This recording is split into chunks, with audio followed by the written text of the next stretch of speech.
دەبێت ڕێزی لێ بگیرێ نابێت بێ ڕێزی بەرامبەری بکرێ ئافرەت مستەوای زەلامە نابێت کەس ڕێگری لێ بگرێت بۆ هەموو تشتێ پشتیوانیکەی بە چاوی سوکایەتی سەیری نەکەی ئافرەت مافی هەیە مافی ئافرەتی هەیە بۆ هەموو شتێ پشتیوانی بن و بە پشتی خواوە. من وەکو گەنجێک سەبارەت بە مافی ئافرەت بەڕاستی لە کوردستاندا زۆر ڕێز لە ئافرەت ناگیرێت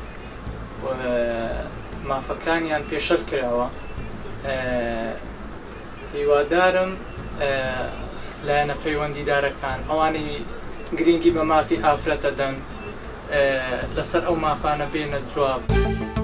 تا ڕادەیەک تونکتیژی بەرامبەر ئافرەتان لە هەرێمی کوردستان بەرەو کەم بوونە، ئەویش لەسەر ئاستی زانستی و ئاستی تێگەیشتی خەڵک و وڵات و عائیلەی ناو ماڵ دەوەستیت. من بەش بە حالی خۆم گەشتبینم بە لە داهاتوێکی نزیکدا بمڕ بکرێ ئەم دیاردە ناشرین.